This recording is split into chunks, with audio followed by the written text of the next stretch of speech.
안녕하세요. 리차드 명과 함께하는 머니톡스. 그동안 많이 기다리셨죠?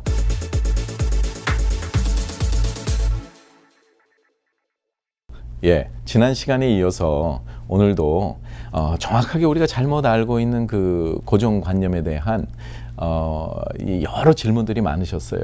지난주에 이 내용이 나간 다음에도 참 많은 문의가 오셨습니다. 근데 우리가 그 내용에 대한 설명을 다 마치지 못했기 때문에 나머지 있는 부분들을 오늘 좀 더 상세히 설명을 드리고, 우리가 다음 시간에 기본적으로 재정부조의 신청과 거기에 필요한 서류나 여러 가지 진행 절차에 대해서 자세히 말씀을 드리도록 하겠습니다. 네, 오늘 이 시간은 지난주와 우리가 지난 시간에 이어서 우리가 계속해서 그 질의응답을 우리가 해나가는 방식으로 잘못 알고 있는 사항을 정정해 나가도록 하겠습니다. 그러면 지난번까지는 우리가 12가지의 그 질문을 놓고 말씀을 드렸죠. 오늘은 13번째, 재정보조 신청 자격은 자녀와 부모 신분의 모두 영주권자 이상이어야 된다. 이게 잘못된 생각이죠. 그 부모님이 전부 다 한국에 계시고 아니면 뭐 파라과이에 있고 자녀가 여기서 태어났기 때문에 자녀가 미국 시민권자도 있습니다. 이런 경우에 기본적으로 모든 재정보조의 신청의 자격은 자녀의 신분이라고 말씀을 드렸습니다. 아마 제가 제일 첫 시간에 말씀드렸습니다. 자녀가 영주권자 이상인 경우에는 부모의 수입이 해외 소득일지라도 물론 진행하는 과정에서 해외 소득인 경우는 우리가 어떻게 풀어가고 어떤 정보를 어떻게 필터링을 해서 입력할 수 있을지에 따라서도 주머니 돈이 수천 달러가 달라질 수는 있지만 재정보조에는 어느 누구도 차별받을 수가 없습니다. 따라서 기본적으로 이 13번에 대한 질문, 재정보조 신청 자격은 자녀의 하나입니다. 물론 자녀가 영주권자가 아닌 경우에도 미 대학에서 재정보조를 해주는 그런 주가 많이 있고요. 또한 그런 시스템이 많기 때문에 그런 대학을 선정하는 것이 가장 중요하다고 보겠습니다. 그 다음 질문요. 학생 융자금은 별도로 신청해야만 대학에서 지원받을 수 있다? 그렇지가 않습니다. 학생 융자의 출처는 셀리메이라고 우리가 볼 수 있습니다. 연방기구이기 때문에 재정보조 신청서인 FAFSA를 제출을 하게 되면 학교에서는 자동적으로 연방정부의 학생 융자금을 포함하게 됩니다. 우리가 스태포드 론이라고 하죠. 이자 자체를 졸업할 때까지 대학이 계속해서 연방정부가 대신 내어주는 Subsidized 스태포드 론과 이자는 있지만 대학을 졸업시까지 그 페이먼을 유예시키는, 디퍼시키는 그 unsubsidized 스태포드 론이 있습니다. 그래서 일명 우리가 연방정부의 돈의 출처이기 때문에 다이렉트 론이라고도 부르죠. 그래서 이자가 대학 재학 중에 이자가 없는 subsidize 같은 경우는 1학년 때는 3,500, 2학년 때는 4,500, 3학년부터 이제 졸업시까지는 5,500을 들 수 있습니다. 한 가지 추가 말씀을 드리면 미국에서는 대학 재정보조를 몇 년간 해줍니까? 우리가 보는데 미국의 이제 좋은 교육 시스템은 자녀가 대학을 진학한 후에 전공이 자기한테 맞지 않을 경우에 언제든지 전공을 쉽게 우리가 바꿀 수가 있고 트랜스퍼도 가능합니다. 따라서 미국에서는 4년제 학위지만 6년 졸업을 평균으로 우리가 보고 있습니다. 따라서 연방정부에서도 재정보조는 6년의 First Bachelor Degree에 한해서 우리가 제한하고 있습니다. 그리고 180 크레딧 아워까지 우리가 보고 있죠. 그래서 참조하시면 되겠습니다. 그리고 다음 질문은 재정보조 신청에 따른 가정 분담금은 사전 준비를 통해 조정할 수 없다? 그렇지가 않습니다. 계산되는 수입이 있고 계산되지 않는 수입이 있기 때문에, 그리고 계산되는 자산이 있고 계산되지 않는 자산이 있기 때문에 이러한 재배치와 아울러서 자영업을 하시는 분들은 기본적으로 그 사업체에 트러스트를 설정을 하고 우리가 이른바 말하는 Profit Sharing Plan이라든가 Defined Benefit Plan이라든가 이런 여러 가지를 통해서 실질적인 수입을 적게 나오게 보이기도 할 수가 있고요. 재정보조금 또한 우리가 어느 정도 조절을 하면서 늘려갈 수 있기 때문에 한 케이스가 있는데 1년에 35만 불을 버시는 분이 뉴욕 유니버시티 갈 때 35,000불의 무상보조금을 받을 수가 있었어요. 그리고 세금은 거의 5만 달러 이상을 절약을 할 수가 있었는데 이런 게 어떻게 가능하냐 이거죠. 하지만 우리가 잘못 알고 있는 사항들은 그 기본적으로 우리 자체적으로 IRA라든가 뭐 예를 들어서 Roth IRA, 뭐 SEP IRA, 529 플랜 이런 거를 통해서 우리가 Qualified 플랜이라 그러죠. 이런 걸 통해서 우리가 혜택을 받으면 재정 보조를 잘 받을 수 있다고 생각하지만 오히려 역으로 작용을 하게 됩니다. 그래서 기본적으로 그게 보이지 않는 사업체가 있는 경우에는 사업체에서 모든 것을 풀어내셔야 됩니다. 그렇기 때문에 이런 문제가 있으신 분들은 시간의 제약상 개인적으로 연락을 주시면 자세히 알려드리도록 하겠습니다. 다음, 재정보조 신청에 있어서 재정보조금은 대학에서 해당 연도에는 한 번 정해지면 다시 조정할 수가 없다? 그렇지가 않습니다. 재정보조라는 것은 매년 수익과 자산의 변동상으로 가정 형편에 맞게 지불하는 거기 때문에 재정보조 신청은 한 번 이루어지는 것이 아니고 매년 진행을 하셔야 되는 일입니다. 다음으로 재정보조금은 대학에서 연방정부의 재정보조 신청 마감일에 대학의 재정보조 마감일보다 더욱더 중요하다. 참 이게 이 재정보조 마감일에는 3가지 종류가 있습니다. 하나는 연방정부 마감일이 있겠죠. 6월 말일로 보고 주정부 마감일이 있는데 주정부 재정보조를 받기 위해서는 주정부 마감일을 지켜줘야겠습니다. 그러나 각 주마다 다른데 가장 빠른 경우에는 우리가 주정부 마감일은 2월 15일 뭐 이렇게 우리가 볼 수가 있겠습니다.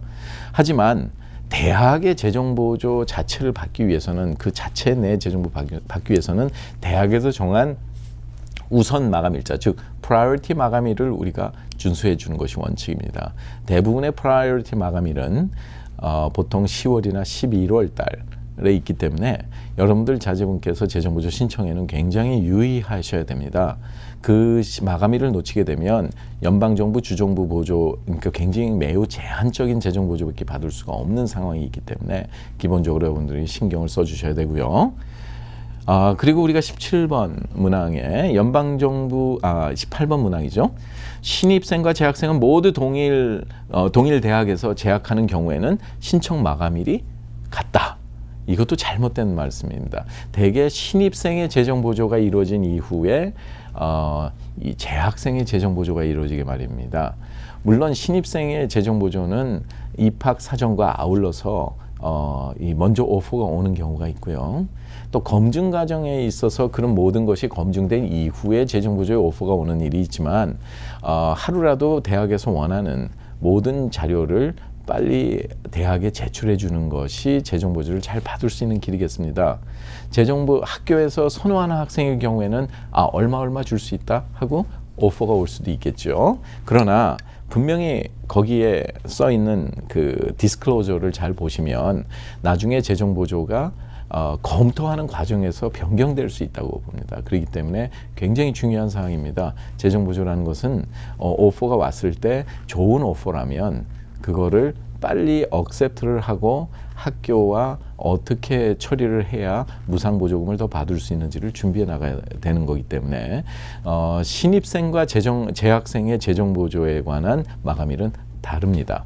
또한 연방정부의 부모 융자금은 총 학비보다 추가로 더 받을 수 있다? 이런 것이 잘못된 거죠. 지난 시간에 말씀드린 게 융자도 재정보조에 해당이 되고 무상보조도 재정보조에 해당이 되는데 그런 재정보조를 통해서 총 들어가는 비용을 합산을 했을 때 넘을 수 없다고 그랬습니다. 그렇기 때문에 부모 융자금을 통해서 총 들어가는 학비를 넘을 수가 없다고 볼 수 있고요.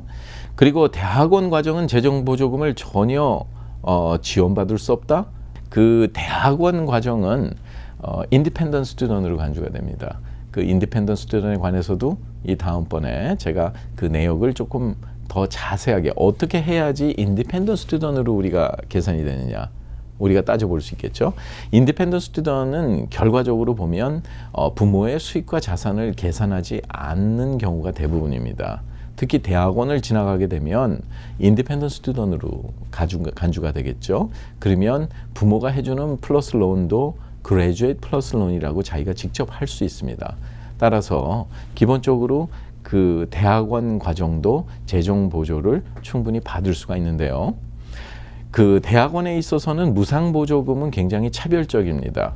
어느 대학 같은 경우는 매년 추첨해서 주는 경우도 있고, 또 어떤 대학원은 기본적으로 다른 방식으로 재정 보조를 유도해 나가는 경우도 있고, 티칭 어시스턴트를 통해서 또 교수로부터 등록금을 면제받는 경우도 있고, 굉장히 다양하다고 우리가 보겠습니다. 그렇지만 재정 보조는 반드시 신청해야 됩니다. 그리고 부모가 별거 중이거나 이혼을 한 경우에 재정 보조에 있어서는 더욱더 유리하다. 우리가 동양적인 사고방식으로는 참 가정이 어렵네. 그리고 혼자 사니까 힘드네. 하지만 실질적인 연방 공식에 들어가 보면 가족 수가 많고 오히려 결혼한 가정이 재정 보조를 가정 분담금을 계산하는 데 있어서 훨씬 더 유리한 것을 볼 수 있습니다. 오히려 가족 수가 적은 상태에서 별거나 이혼 상황에서 차일드 서포트를 받고 있다거나 아니면 엘리먼을 받았을 때 부분적으로 untaxed income으로 간주가 돼서 오히려 그런 인컴이 있을 때보다 훨씬 더 불리한 경우들이 많기 때문에 여러분들께서 조심하셔야 되겠고요.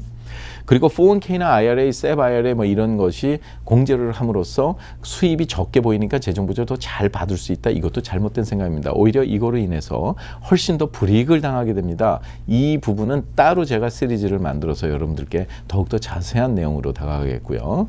주립대학에서 거주자와 비거주자 학비가 적용이 될 때 비거주자 학비는 한 2만 달러에서 3만 달러가 높지만 같은 재정보조 퍼센테지로 받는 것이 아닙니다. 그래서 비거주자 학비가 적용되는 그런 상황에는 가정 분담금을 뺀 나머지 차액 재정보조 대상 금액에 관해서 많이 받아야 한 42%에서 48% 정도밖에 받을 수가 없습니다. 따라서 합격을 해도 등록해주지 못한 경우가 거의 99%에 달하기 때문에 잘 생각하셔야 됩니다. 그 자녀가 입학원서를 꾸미는 과정에 있어서 시간적으로 굉장히 촉박하게 되겠죠. 근데 이런 데 시간을 낭비하는 것보다 더 좋은 사립대학으로 우리가 동시에 같이 어플라이 함으로써 더 많은 재정 보조를 통해서 훨씬 더 가정의 재정 부담을 줄여나가는 것은 굉장히 중요한 일이라 사료됩니다. 우리가 마지막으로 학생의 나이가 21세 이상이면 부모의 수익과 자산은 재정 보조에 계산되지 않는다? Yes and No로 볼 수가 있겠습니다. 우리가 21세지만 먼저 조숙해서 결혼을 했다. 그럼 부모의 수익과 자산이 계산 안 됩니다. 왜냐하면 인디펜던트 스튜던이지만 기본적으로 결혼을 안 한 자녀는 23세를 기준으로 합니다. 그래서 자녀가 23세가 넘어야지 인디펜던트 스튜던은 간주가 되겠죠. 오늘도 여러분과 함께 이렇게 자세한 내용들에 관한 질의응답을 봤지만 이 재정 보조라는 게 기본적인 요건과 진행 절차에 대한 그 스탠다드, 우리가 그 기준을 정확하게 이해하지 못하면 우리가 모래 위에 성을 짓는 것과 마찬가지라고 보겠습니다. 그래서 진짜 유비무환이라고 했습니다. 매일매일 우리가 사랑하는 자녀가 더욱더 미래를 열어갈 수 있도록 대학 진학을 열심히 공부시키면서 그렇게 헌신적인 숭고한 노력을 우리가 그 부모님들이 쏟고 계시지만 맨 마지막에 우리가 재정 보조를 잘못 받아서 그 대학을 등록해 주지 못한다면 참 아쉽기 그지없겠죠. 그래서 오늘 이 시간에는 지난 시간에 이어서 여러분과 함께 우리가 잘못 알고 있는 그런 사항들을 이제 그 정정해 나가는 그런 좋은 질의응답 시간을 가졌습니다. 앞으로도 여러분들께 더욱더 좋은 정보를 가지고 그리고 입증 가능한 정보를 가지고 앞으로 남은 우리가 이제 신청 절차와 또 사전 설계 어떻게 준비를 해야 되냐 이거 굉장히 중요한 얘기이기 때문에 이제 실질적인 좀 구체적인 토픽을 정해서 여러분들과 함께하는 정말 알찬 정보 그리고 알찬 시간이 되는 머니톡스 우리가 다시 한번 여러분들께 감사를 드리며 다음 시간을 기약하도록 하겠습니다. 좋은 저녁 되시기 바랍니다. 감사합니다. KTN 머니톡스는 학자금 무상 보조의 모든 것 AGM 인스티튜트 제공입니다.